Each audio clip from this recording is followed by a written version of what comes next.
Dulu di zaman Nabi Isa alaihi salam, sebelum adanya Nabi Muhammad sallallahu alaihi wasallam. Pada saat itu Nabi Isa melewati suatu kuburan. Kemudian Nabi Isa mendengar ahli kubur, penghuni kubur tersebut ternyata disiksa oleh malaikat. Dia minta tolong, teriak, menjerit-jerit, tapi Nabi Isa cuek saja. Nabi Isa dalam hatinya, oh berarti ini orang tidak baik semasa hidupnya, makanya di kubur dia disiksa. Jadi sebenarnya ada siksa kubur itu, tapi kita tidak mendengar. Hanya orang-orang pilihan itu yang bisa mendengar. Di antaranya tadi Nabi Isa alaihissalam. Begitu juga Nabi Muhammad SAW. Beliau waktu itu melewati kuburan, kemudian mendengar penghuni kubur ini sedang disiksa. Disiksa kenapa? Yang pertama karena tidak beres masalah istinja. Jadi kencing itu tidak tuntas. Jadi air kencingnya itu masih kecepatannya itu tidak dia bersihkan. Kemudian kalau semisal orang itu sholat, maka sholatnya menjadi tidak sah. Kenapa? Karena membawa najis.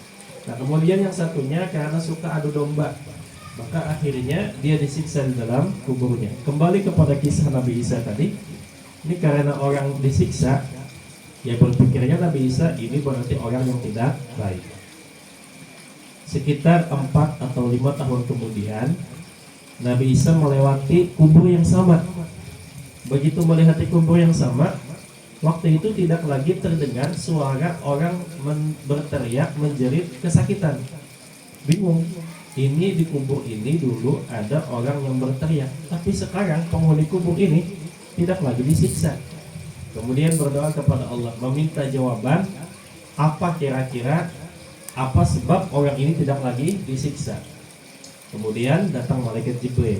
Kata malaikat Jibril, wahai Nabiullah Isa, ketahuilah bahwa penghuni kubur ini adalah orang yang tidak baik. Dia melakukan keburukan, kejahatan, kemaksiatan, macam-macam dosa dia lakukan. Nah, akhirnya dia disiksa dalam kubur. Nah, lalu kemudian kenapa dia tidak disiksa?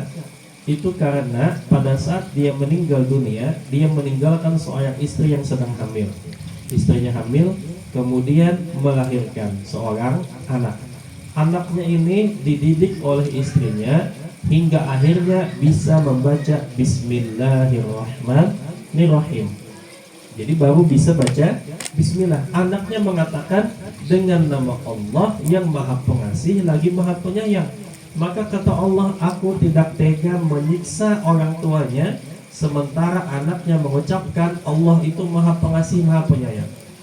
Maka dengan rahmatku, dengan kasih sayangku, aku ampuni orang tua ini karena anaknya bisa membaca Bismillahirrahmanirrahim.